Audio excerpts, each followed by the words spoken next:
Here's my preview is now beginning, right? Here's now my preview for Final Fantasy VII Remake now begins. Now I can actually show you guys what happens beyond Chapter 1, what happens beyond this thing.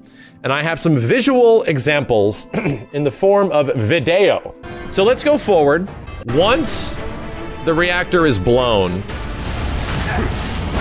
you're left at the bottom of the sewers as you're making your escape out, and everyone's just like, whoa, what the hell's going on? There's earthquakes, there's all this crazy shit, and all the characters are essentially kind of scared. Like, the only one that's kind of like calm and cool in this situation is Cloud, and Cloud's like, you know what, this happened, but what's done is done, and we gotta keep going. But Midgar is fucked up. There's PAs, there's people on the ground, there's paramedics everywhere. It's like the level of destruction that has happened after the reactor's explosion, they take some time, dude. This entire chapter is dedicated to the fact that Midgar is screwed after this. In Sector 8, it will never be the same. If you get close to any of these characters, they have things to say. They talk about, like, I just started working at that reactor. I didn't go into work tonight, and like all this crazy shit. And then the other people are like, I can't get home. The rail system is not working. How are we supposed to get home? Like, people's lives are just fucked. And it's pretty much Cloud, as you as the player get to walk through and see it all happen. This is an alert from the Shinra Emergency Operations Center. Unidentified intruders have detonated a bomb inside Mako Reactor 1. Everyone has something to say when you go through here. As well as ongoing fire. But you have to get close to him. Cloud, up here! Look up! I said look up! Not that way, right! Careful up here. This could collapse at any moment. If you want up, you'll have to use those stairs. They don't show a lot of it, but I took a lot of time when I was playing through to just explore this area, and this stuff was just... the music, like everything on top of everything to make you feel like, oh shit, what the hell did we just do? A lot of this is that. And it's everybody being like, I just opened this store. Like, I just started, like, people like, the lives of regular people being affected by what you did. And Avalanche isn't aware that, obviously, they're not the ones that blew everything up. They're not aware. This game wants you to feel bad. They want you to... that at this point, you're supposed to be like, are we the good guys? Like, oh, fuck, I don't know if we're the good guys. And it kind of sucks that in this footage, they don't really talk to everyone, but there's some pretty interesting stuff that happens in the conversations. There's, like, paramedics that are going to people that there's like a paramedic helping somebody out on a guy, and he's like, we need to get where the hell's the ambulance, like what's going on? And then he stops, and as he's like complaining, he's like, I get it, I'm sorry, thanks, because everyone's just in fucking super disarray. In response, Cloud, up here, look up! I said look up! Not that way, right! Careful up here. And this sort of happens in the original too, right? You see like the wreckage, you see the burning. Oh, but in the original, all you have, oh, PlayStation Japan has much better footage of this. Clap my hands, getting excited.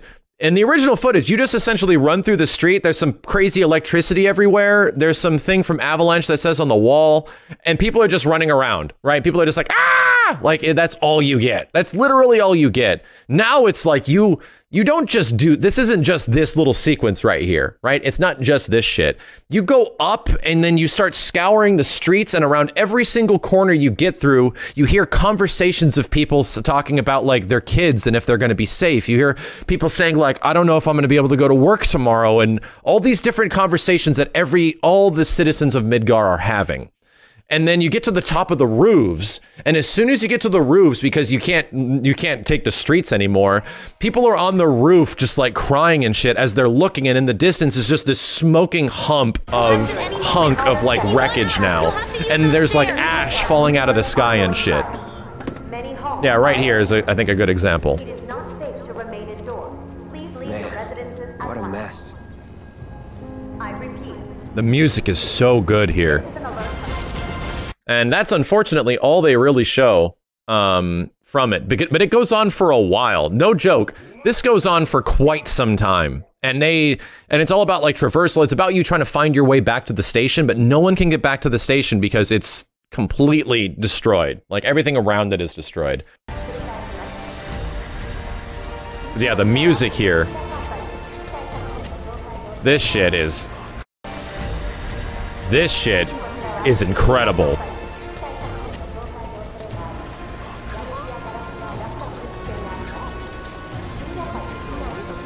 Yeah, they're showing a lot more, which is great that they got more footage of it.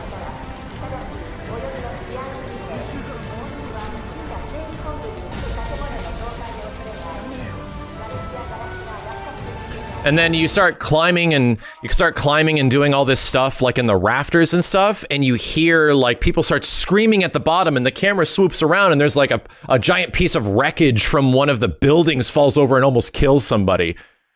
And then you just keep running away. It's just like the danger, the threat of the city falling apart isn't over yet.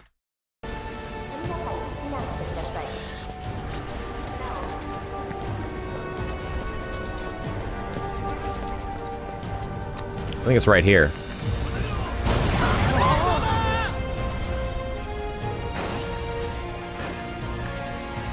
I definitely think they're gonna cut this next sequence out. There's no way we're gonna see it. There's some great dialogue here. They did cut it out. Of course they did. There's some great dialogue here. When you fall down and this guy's like holding his wife, and his wife is like, I can't believe it. It's not even over yet. Everything's still falling apart. And he's like, the husband says, did you see that guy? That was insane. Like, Cloud just fell like 15 feet and he's fine. And some guy's like, that was crazy. So I think it cuts here to a bit later. All right. Are you guys ready? Are you guys ready? Are you ready for me to talk about some shit? I'm gonna say you probably should avert your eyes, because I'm gonna get to what happens in between here. There's some shit, and once again, I now have to describe things that make me sound crazy. I have to actually go in and start describing shit that's gonna make me sound fucking nutty. You turn the corner and this whole freeway just falls apart in front of you. Like this giant structure just goes boom and comes crashing down, and it cuts to Cloud as he's like hearing all these people screaming and running around. And Cloud's just like, Jesus, like, holy shit. And then suddenly he looks to his right and he hears screaming, like familiar screaming. And he looks into a house and he sees that a house is on fire, and it's like people screaming in the house or something like that. But then he goes and he starts like glitching out a bit. And then he looks into the house and he looks in one of the windows and there's fire everywhere. And then suddenly Cloud is seeing himself in Nibelheim, and there's fire everywhere. He's having this crazy flashback of shit going down. And then he looks left, and it's just this straight shot of Sephiroth. Like the shot of him just standing there, fire everywhere. Sephiroth turns around, looks at Cloud, and then Cloud goes, ugh! And he wakes up and he's back in Midgar again. He's like freaking out, right? He's like legitimately like he's sweating and stuff like that. It's actually cool because they give Cloud this big weakness at the start, and he's like legit shooken up. And then he looks left, and suddenly Sephiroth is just there. And even in front of him, not flashback, Sephiroth is just like sitting there, and Cloud like almost falls the fuck over, and he's like, he's about to say something along the lines of like, I killed you. What are you doing here? And then, like, a car next to Cloud explodes or something like that. I think it's like a vehicle explodes and gets Cloud's attention. And then right after, Sephiroth is walking away. And Cloud is like, that's impossible. This is impossible. When Cloud comes back, there's fire everywhere. There's like, everything's on fire. All of Midgar is fire. And Cloud has this like, everything's glitching and creeped out and he's holding his head. Cloud now has a Raiden sequence from Revengeance. He's sitting there and he's like hobbling and he's like walking like, like his head hurts. And he's turning a corner. As soon as you turn a corner, it's not Midgar anymore. You start looking at the buildings and they're not futuristic. They're not this like crazy technological. The buildings are Nibelheim. You notice that you see the tower, the water tower, and then you look right and all you see is Sephiroth still walking and he walks behind a corner. And Cloud is like, what am I looking at? Like, what is going on? Like, this isn't real. And you are just essentially in like a scripted sequence where Cloud is just freaking out and you're following Sephiroth. You're following him down this hallway as he's like luring you into the back, and this is where you essentially get the same cutscenes that you get from the trailers. So, Sephiroth has a lot to say to you at this point. He's got a lot to talk about, and Sephiroth he's hilarious because Cloud is like, you're not real. I killed you. And Sephiroth is like, really? Well, that makes our reunion all the more important. He's very like, it's good to see you, Cloud. Like he's got this very like harmonizing like aspect to his voice. Then he starts like sort of preaching to Cloud a bit. He's like, our planet's dying. Can you bear to see the planet suffer? And all this shit. And Cloud's just like, what the fuck is going on? Like he's just losing his mind in the back of an alley or something.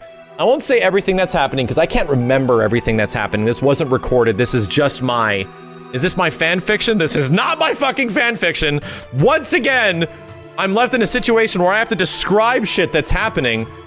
But Cloud is losing his mind. There's fire everywhere. And this is the same thing as the trailer. He loses... Oh, God. There's definitely a big retcon in here. And I remembered this because it's pretty intense. Sephiroth starts preaching to Cloud. He's like, do you remember the flames? Do you remember the heat of your hometown burning? He says something very close to the lines of, do you remember the screams of your mother? And it shows Cloud reaching towards his childhood home. And you hear screaming in the distance. And Sephiroth says something along the lines of, like, cold steel rendering her flesh. Motherfucker, they retconned in that Sephiroth murders Cloud's mother in front of him. Like, I'm like, whoa, dude, holy shit! And Cloud is like losing his mind and he comes back from his PTSD and he's just like, you bastard! And he goes and smacks him and Sephiroth is gone. All the fire disappears and Cloud's just stuck in the back of some dank alley. Just like, what the hell's going on? And in his head, he hears, hold on to that hatred. And Sephiroth's gone.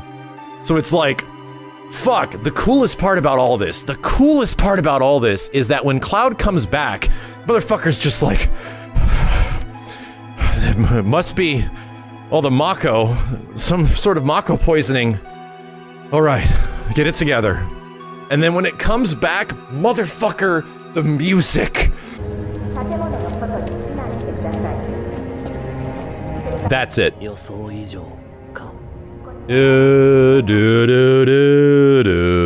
It's the theme when you hear, it's the same theme, it's the Promised Land theme. It's the reason I remembered it, it's because it's the theme where Marlene is talking about the life stream, the energy of the planet that runs through it. Like, it's that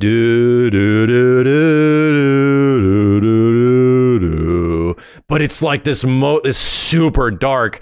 The coolest fucking part is that when Cloud comes out of his vision and he's like, it's gotta be the Mako or something, like I'm seeing things. And then as soon as it comes back and he's like, you know, kind of okay again, it's oh fuck, dude, it's so good.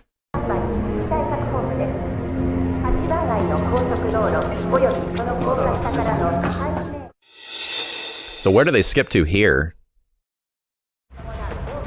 Oh shit! Oh fuck! Okay. Alright!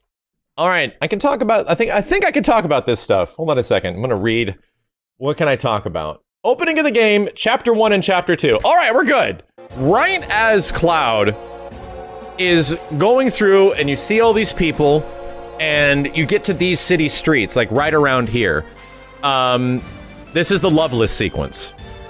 As Cloud is running down, you see Aerith in the distance. But your encounter with Aerith in the original game is essentially Aerith just pops up and she's like, hey, you want a flower? Yeah, fuck it, here's a flower. See you later, and that's literally it. That's literally is the entire engagement you have with Aerith at the beginning of the game.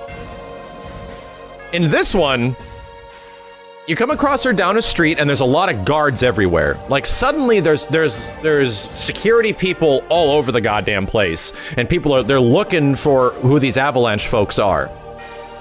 You see Aerith in the distance. She's like this one thing that stands out, like way in the distance. And as you're running down, she's not an important character yet because you don't know who she is.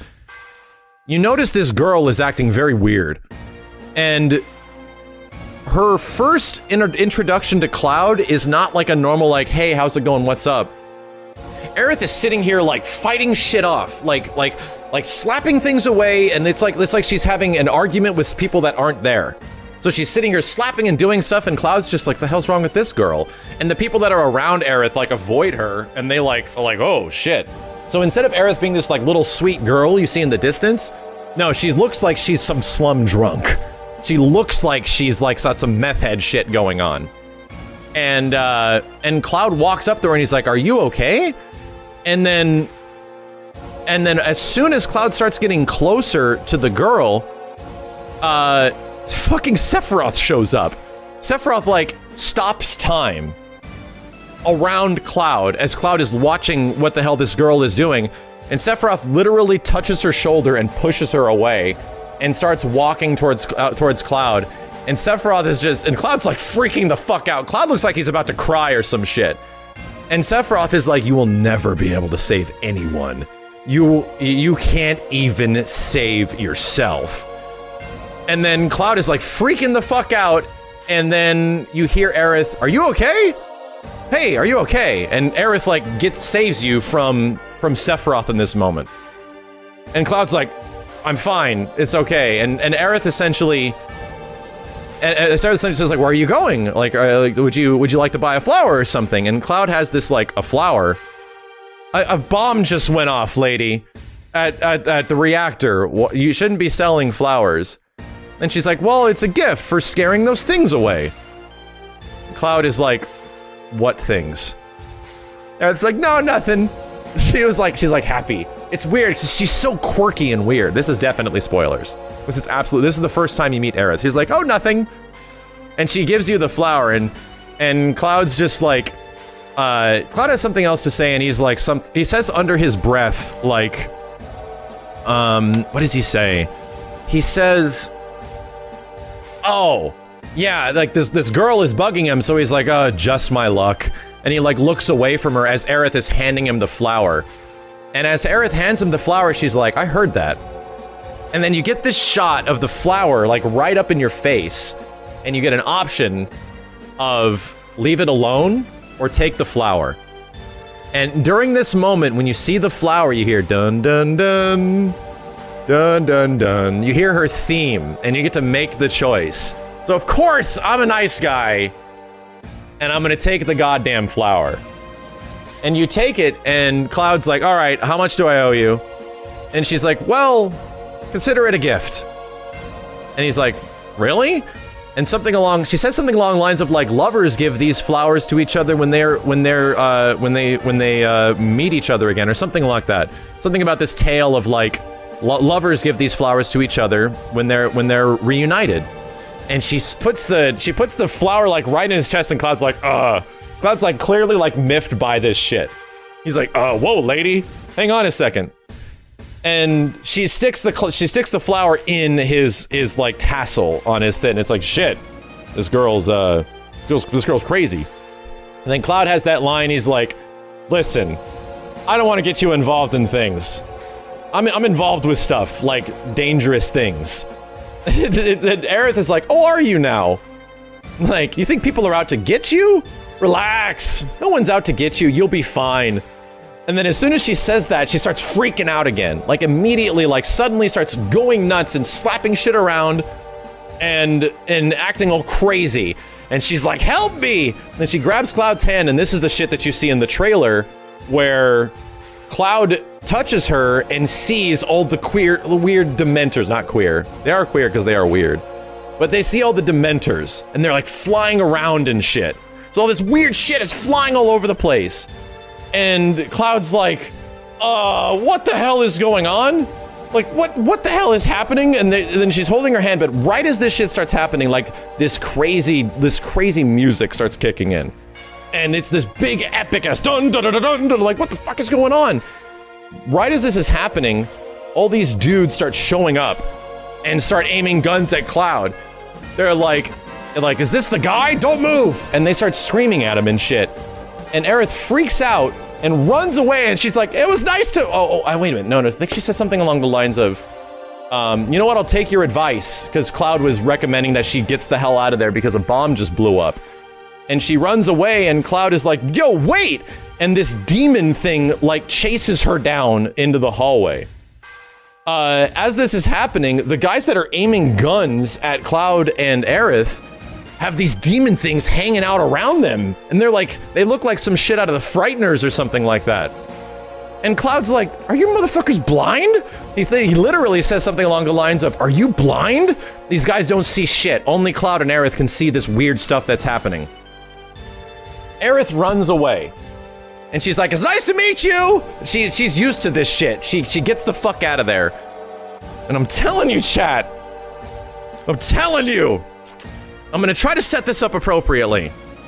I'm telling you, the music in this moment, Cloud turns around as there's like 7 dudes now with guns aimed at Cloud, and all these people, all the demons have now chased after Aerith. This guy's like, sword on the ground, now! And then this other guy's like, right now! Cloud like looks back, sees that Aerith just ran away, has like this moment, and then looks at these guys, and then takes his fucking sword out, and this dude's like, line them up! Cloud runs at their ass, and I'm fucking not shitting you. I lost my goddamn shit. It is the first time the game has you listening to the true battle theme. It is the first time the battle theme kicks in, and luckily enough, that's actually here in this moment in the footage. Here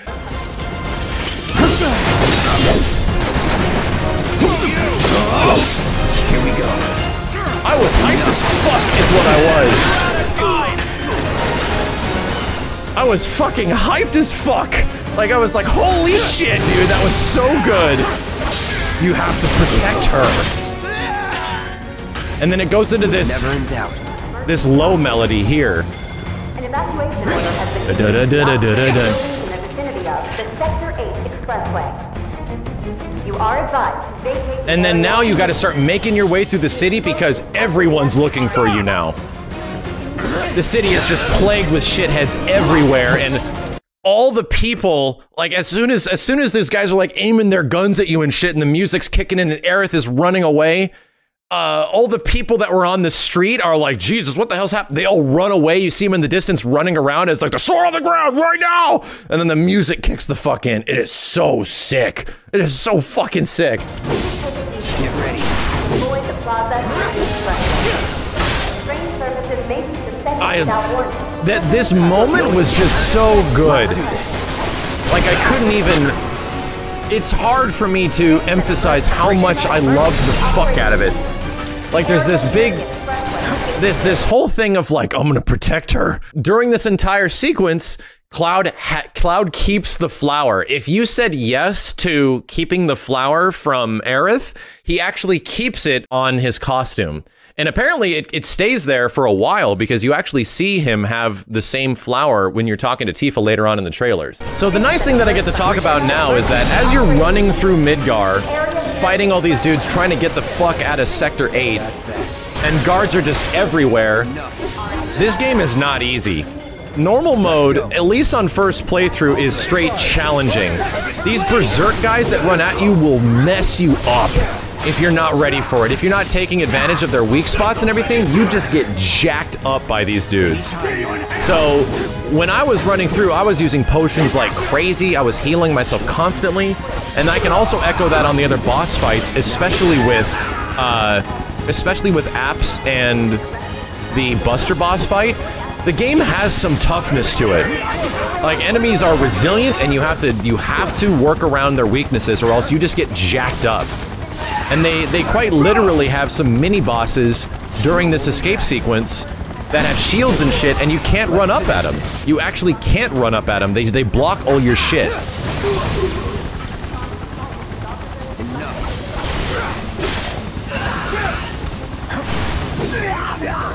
I wasn't using the counters and stuff like that when I was first playing either, so I didn't see a lot of this, but that's how you need to handle this shit.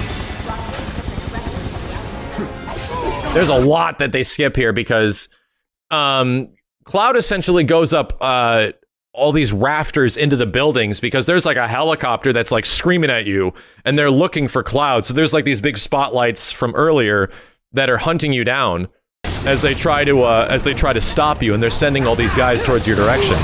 Cloud is able to like climb up one of these scaffoldings, and you start running across the rooftops, trying to get away from all these guys. So, you know that little escape sequence right after you talk to Aerith in the original FF7, and you sort of talk to a couple enemies, or you fight a couple enemies, and you talk to Aerith, and then you jump on the train? That's essentially what this is, but now it lasts about 45 minutes. Instead of it being 3 different, like, scenes, like 3, what's it called? 3 maps that you essentially run down, you get like a 45-minute escape sequence of helicopters chasing your ass around, and you running up like rafters through the city and watching all this crazy shit happen, running into new enemies, running down areas, fighting these guys, fighting new guys. There's a lot. It lasts about 45 minutes. So it's about like a 3-minute sequence in the original, but now there's all these different moments that happen, like guards recognize Cloud. They're like, wait a minute, I know that guy. Like, people start, like, all these different things happen that sort of like bring you back to the world that, yes, Cloud was with these guys at some point, and they are familiar with him.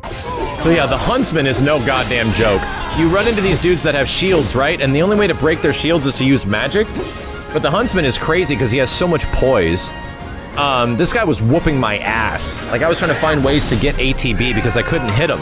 And the only way to get ATB is to smack enemies, right? But when you smack this guy... I didn't know about this, dude. I didn't know about using Punisher mode as a counter because that was... we were very early on. But this game is like... okay, you're not going to be able to fight enemies the same exact way every single time. It looks very dark, sorry. You're not gonna be able to just, like, run up at enemies and just mash square, square, square against everybody. Like, there is going to be some challenging shit that you're gonna have to use your brain with. And then when they throw 2 of these guys and then 2 dogs at you, you're like, oh shit, okay, what the hell do I do now? And this player already was aware of, like, the stagger bonus that you get from Punisher and the counter. So he's making short work of this guy, but I was having to, like, play footsies with this dude for a while.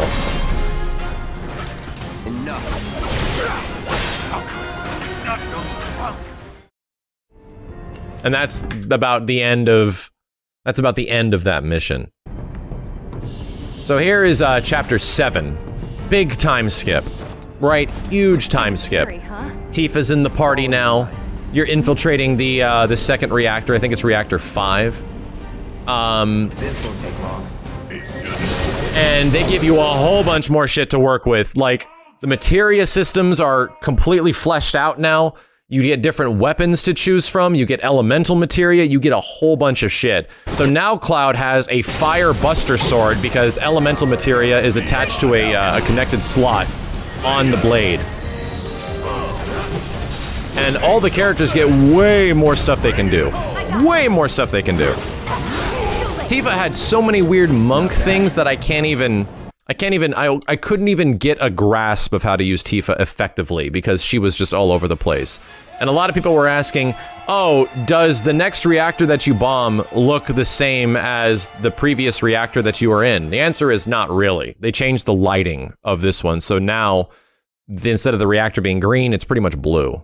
But the cool part, when you go down into the layout of the reactor is a bit different. So you fight different enemies, you fight, like, it has different structures, there's like a big sweeper area over here. Turrets up top. So it is different. It's not the exact same thing.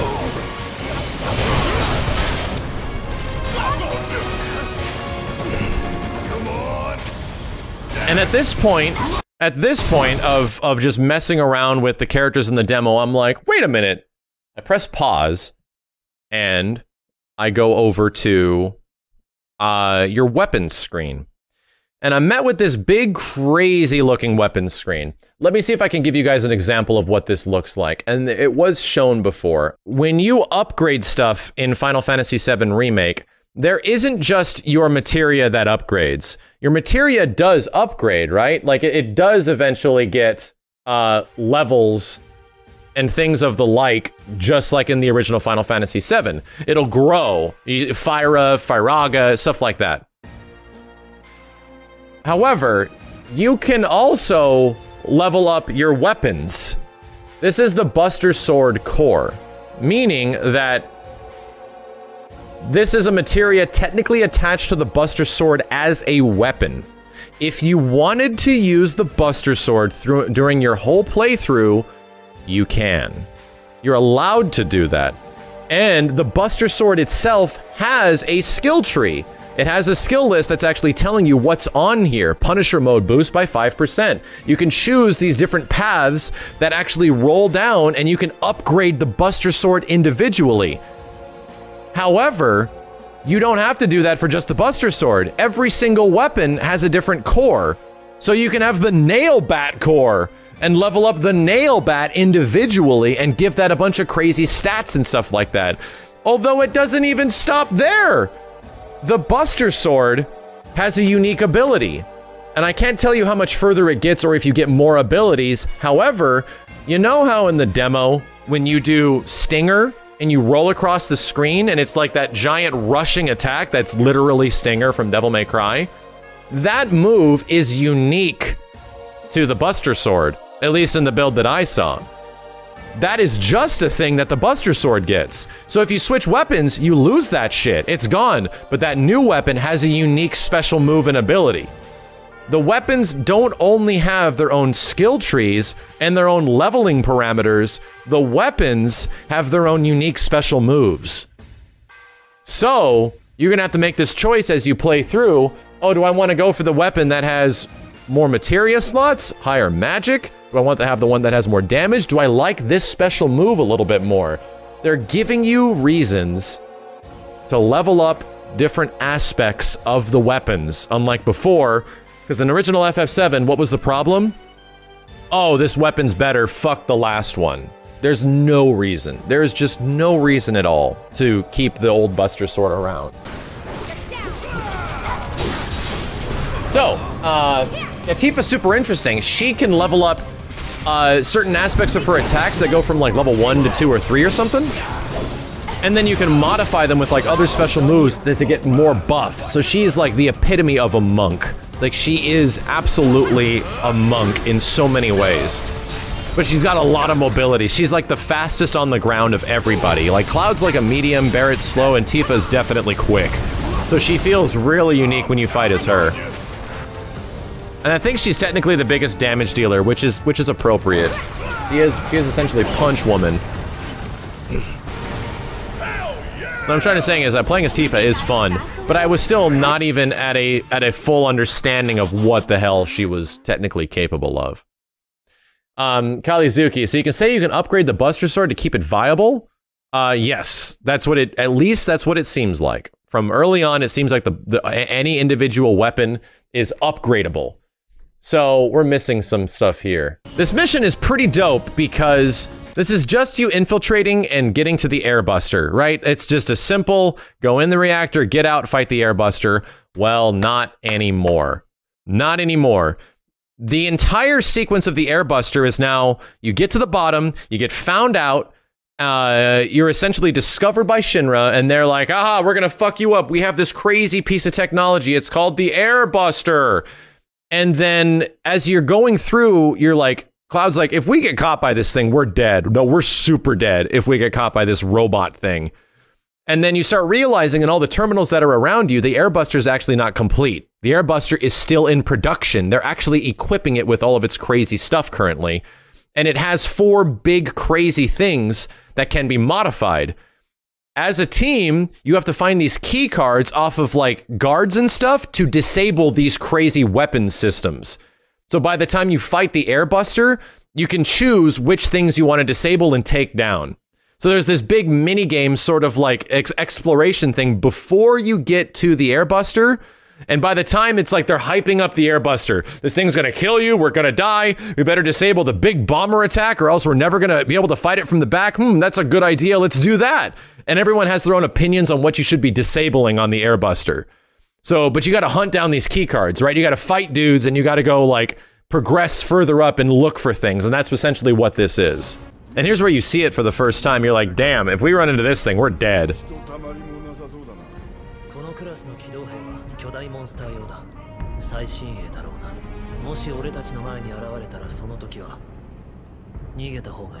So are you able to fight it without those nerfs? I'm pretty sure. Yeah, you can. From what I could gather, you could not gather and look for the key cards and just hard mode it and try to fight it. I think you can. I think that's a challenge accepted kind of moment. There might be an achievement for killing it unnerfed if you want to. But I can tell you, I think I found as many key cards as I possibly could, and this boss fight was fucking tough. I felt like I was constantly on the cusp of death the entire time I was fighting this boss. It is tough, man. There was a moment where Ifrit finally came out and I got my first summon, and I was like, oh, thank shit, dude. This thing saved my life.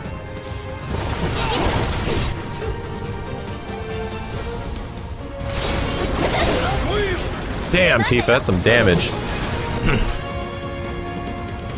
Cloud's get some new abilities over here.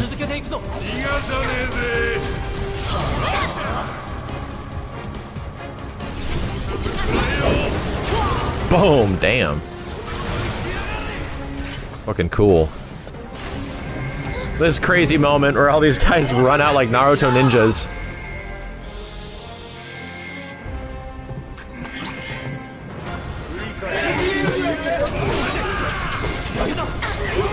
These guys are weird because they will dodge all of your shit if you don't stun them. So here's the first thing. You can actually see on the side, like it's got programming, it's got M units, it's got bomber shells. Looks like there's 3 different things you can manipulate. And all these do certain things, like its targeting system, there's certain types of like weaponry. And then you have to make the choice. You actually go to terminals and disable them. It looks like a few of its components are still in transit. We'll see about that. Could tamper a little with its loadout. And give ourselves an edge? There should be a console somewhere. This the console you talking about? It's good that this is in English. Wait, you played everything? No, so all I really played was Chapter 1, Chapter 2, we just talked about Chapter 2. It's about Cloud's escape to get to the train car. And then the next part that I played was this, but this is like Chapter 7. Like, there's a big jump of time. Like, the characters were 20 levels in difference of what they were before. So I was like, whoa, holy shit, we have missed out on a lot. Like, a whole bunch. So by the time I got to this Chapter 7 portion, I didn't see anything in between. I saw nothing in between. So, all things considered, there's a lot that I have no idea what the hell happens in between the end of Chapter 2 to like 7. I won't give up. It's fighting a lot of similar enemies around here. You know, sentry units and mono drives and grunts and stuff like that. There's not a lot of crazy enemy variety outside of some new sweepers and stuff. Need my help, do you? I haven't seen, like, lower plate enemies yet. I haven't seen any of that shit. So I have no idea what non-upper plate enemies even look like. No, at this point you don't have a Buster Sword. At this point, Cloud has about 4 different weapons in his arsenal. No summons in battle? No, you don't use... Summons are equipable materia, but you don't use them in regular battles. Summons are only used in boss fights. Let's see what kind of mischief they were getting up to. And every boss fight that I did have a summon interaction. There's where you get a key card. Every boss fight that I did get into after Chapter 1 did have summon interaction, but the bosses only happen during... the summons only happen during boss fights. And that's because the summons aren't... Like, if you can't summon Ifrit in here. Like, he's too fucking big. Like, no shit, that seems to be the reason why summons don't work everywhere, because summons are large. Like, when you control a summon, you can tell Ifrit what to do like it's a party member. You can actually, like, give him commands and shit. But he's huge! It's this giant fucking creature! So you can't summon Ifrit in a tiny room and just have him fight. The boss arenas that are large are actually designed for the summons to interact with because they're big. But it's up to you to figure out which summon you want to use, because you can put Leviathan on Cloud, you can put Shiva on Tifa, you can put, you know, Ifrit on Barret. You actually get those options.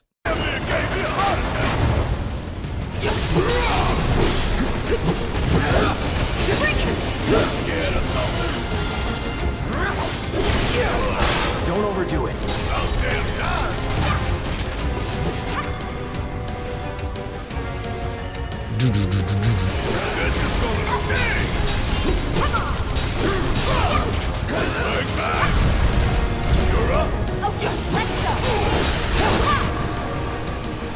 Damn, that blade, though.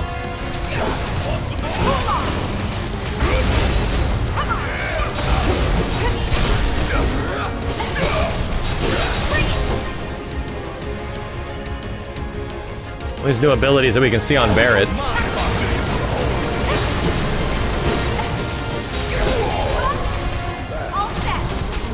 Here's the boss fight.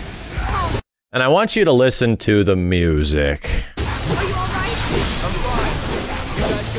Yeah, they have this great thing where it's like everyone's looking at each other and then you get separated and everyone's like, are we ready for this? And we're like, yeah, we're good to go. Let's do it. Like, let's execute the plan that we've just been doing for the past, like, 30 minutes of getting this fight up and ready.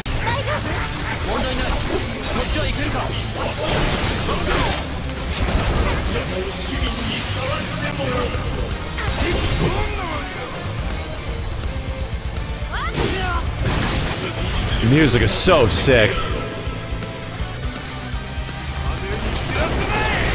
This fight is epic as fuck, man. I'm not lying to you. He's some dumb, cheesy, like, weird-looking, like, fart monster boss in the original game, and is this crazy, giant, epic mech boss fight now.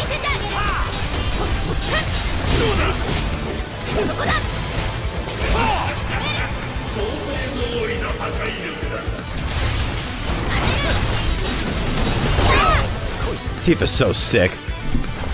She does so much damage, too.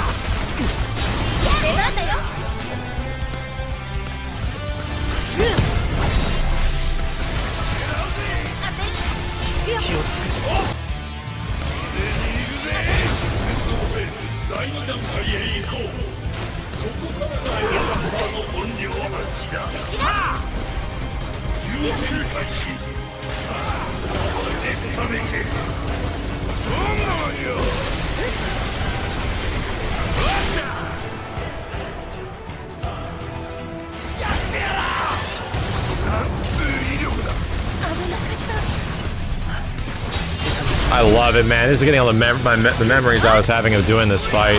So summon just kicked in. I'm actually not entirely sure how the summon starts, but it seems to be like a predetermined point in the fight, maybe. I don't know if it's like summonable until that moment.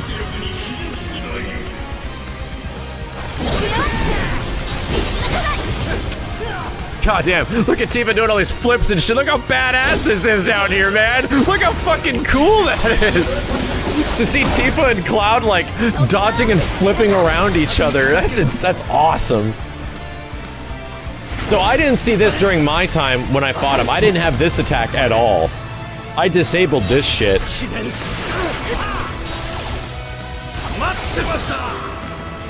This is the stuff I was dealing with. I was dealing with lasers and rockets, like, constantly.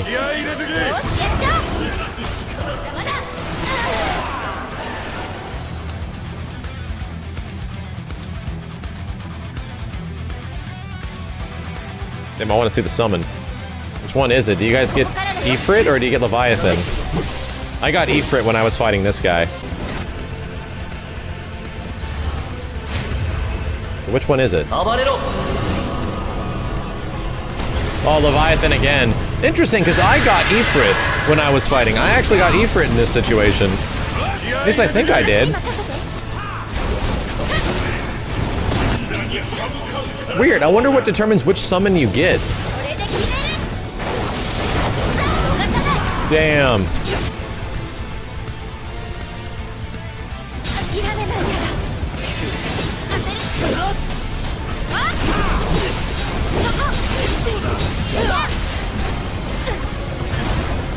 Fuck that.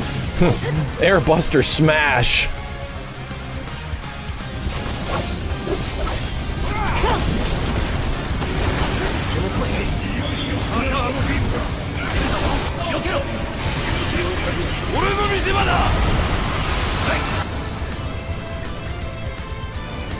And that stuff costs ATB as well when you use the summon limits.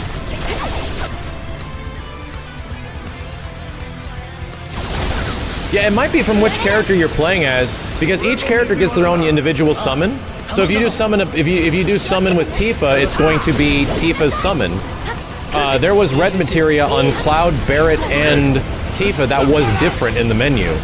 So you get to choose which summon it is. So I think it's just it just came down to convenience or coincidence that it was in both of this footage, Leviathan.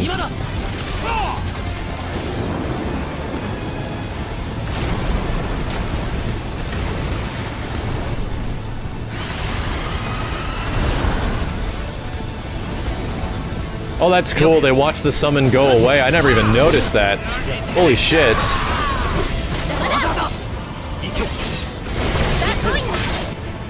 Fuck, man. It's so sick.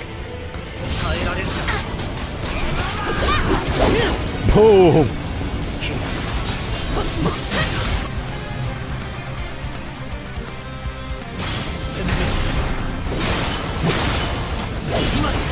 Crack, crack.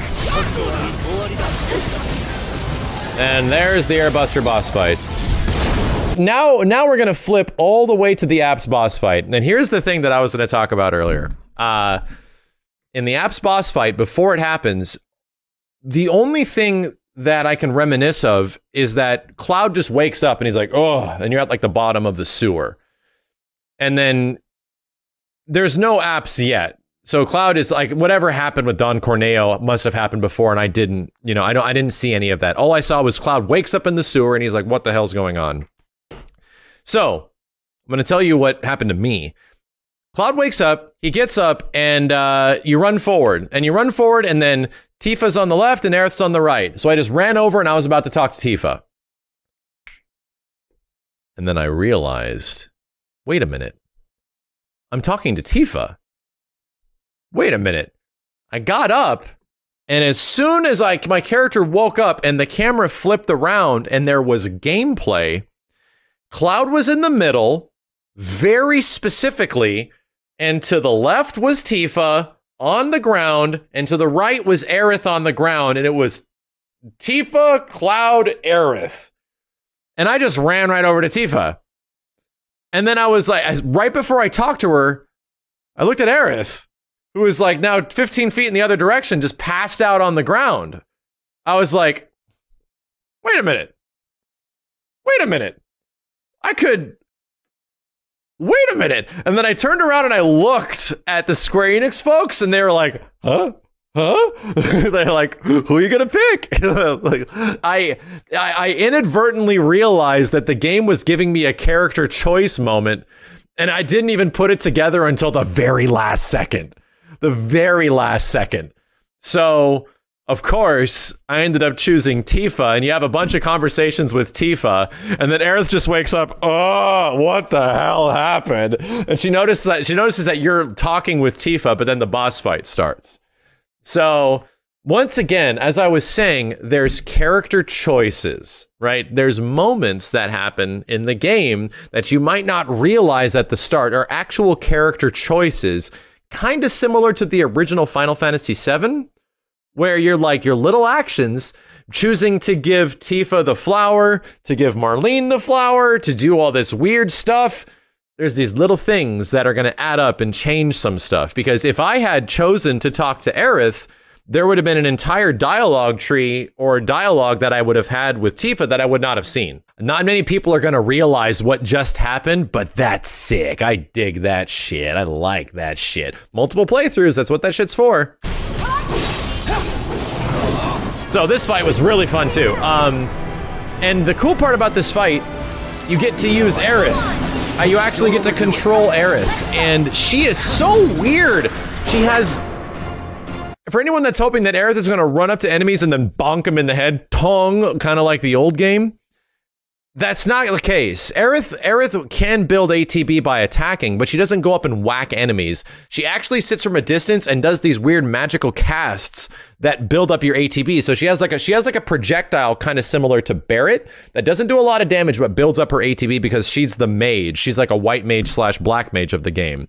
She has these weird like area of effect specials that maximize damage and double cast certain magic effects and stuff. So you can like manipulate the enemies, like right there, she just did it. If you stay within that area of effect, it modifies what she can do. And she had all these different abilities that I could barely even grasp because she kept getting screwed up. Like when Aerith is fighting, she's like dainty, so she doesn't have a lot of mobility, but she has these really cool like flippy dodges and stuff.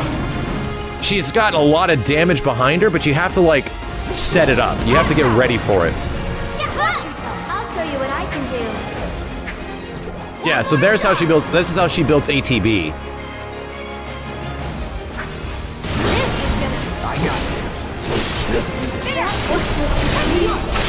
This kept happening where she was getting like pincered.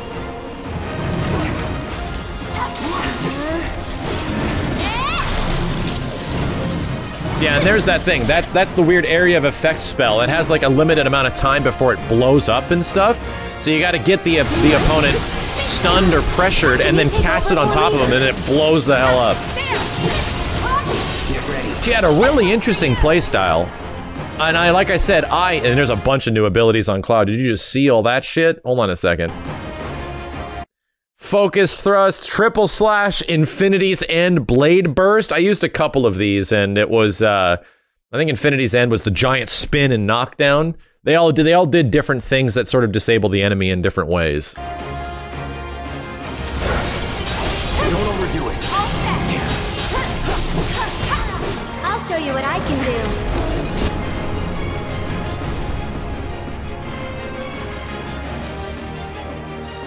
Yeah, she just modified Cure to Kira. Hang back.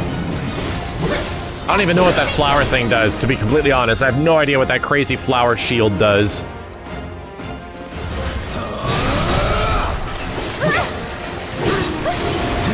Is there a way to speed up limit game with hypers? Not that I was able to pay attention to. I'm not entirely sure. But limit breaks do seem to be kind of like limited in use. They don't happen all the time. But I'm sure there's a way to do it.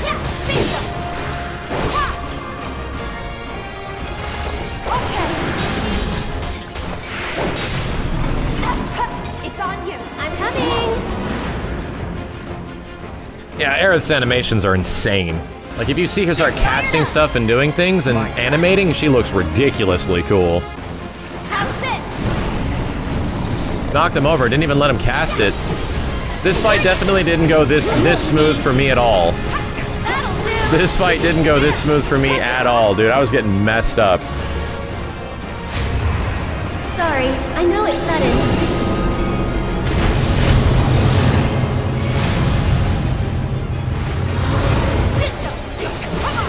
Freak just rolls in and starts punching the shit out of this dude.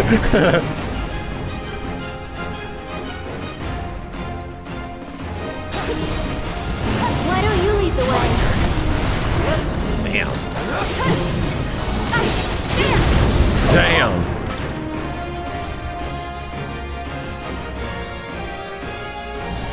Go on.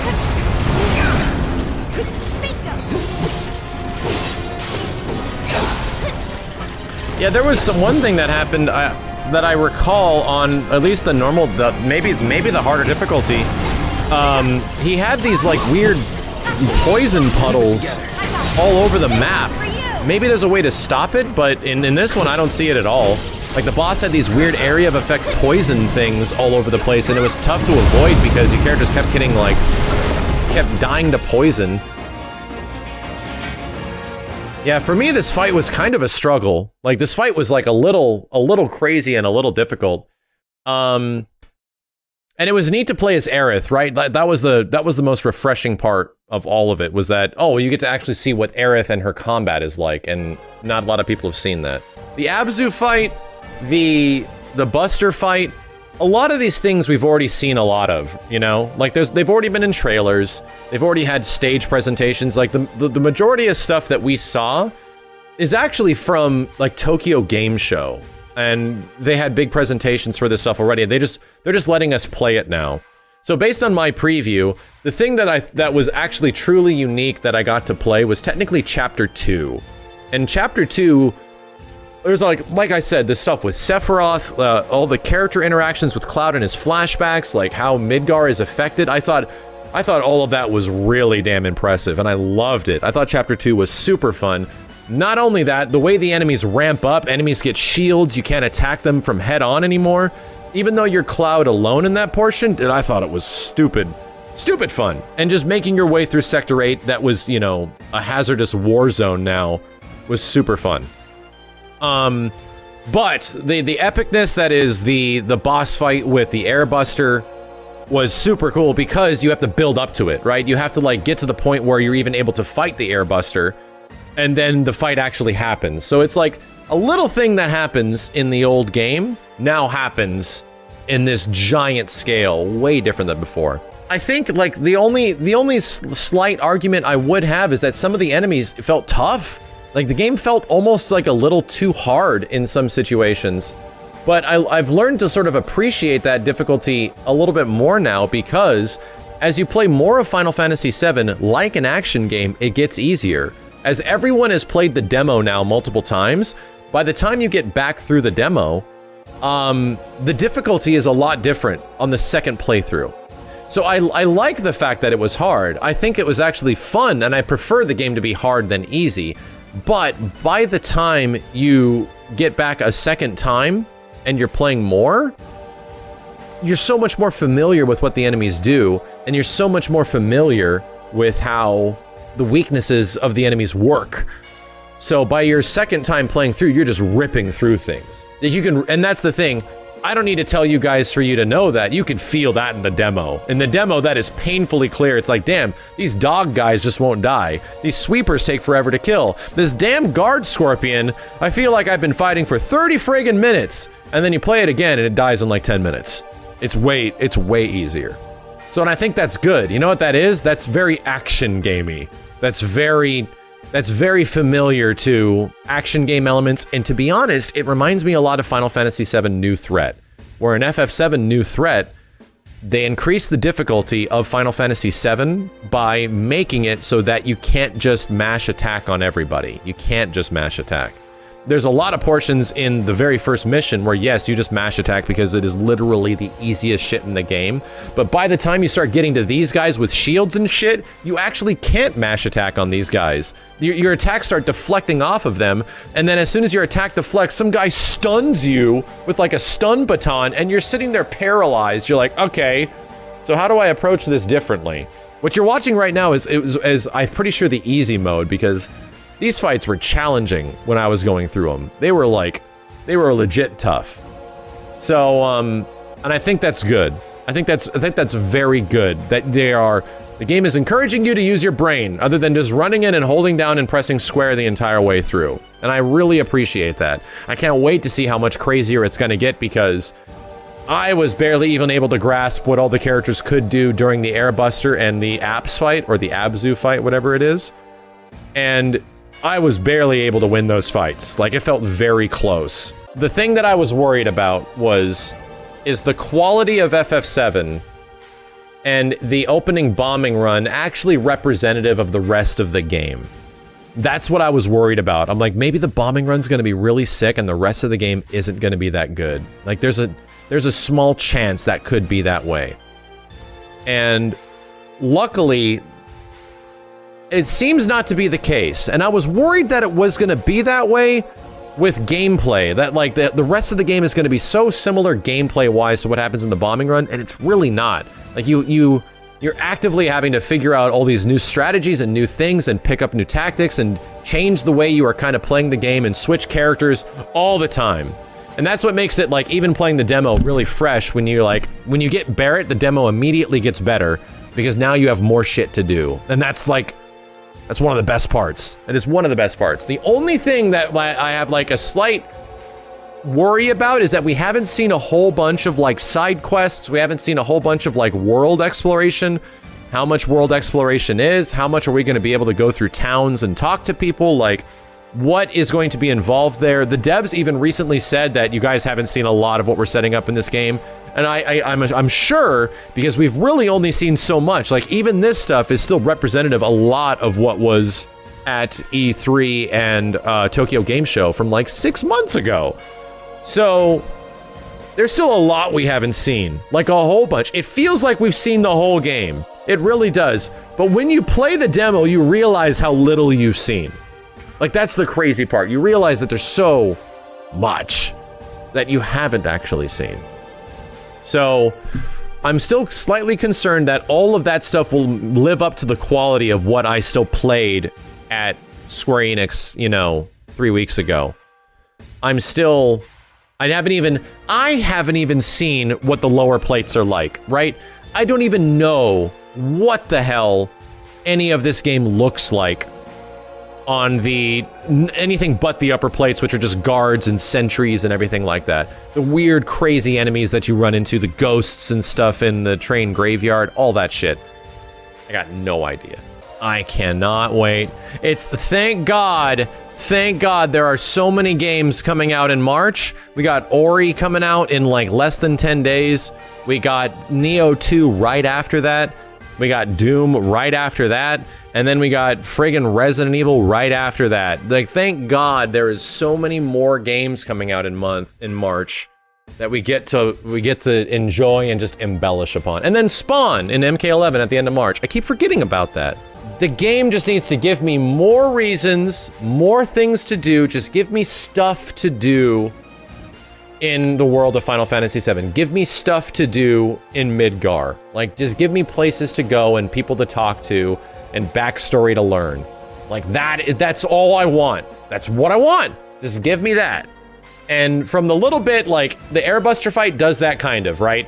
Airbuster has this cool, crazy little mini-game thing where you have to disable its components and then make a choice, and everyone's playthrough of the Airbuster is going to be different because you're making different choices of what to disable. I mean, that's really cool. That's actually really interesting. But what are they going to do for the other boss fights, right?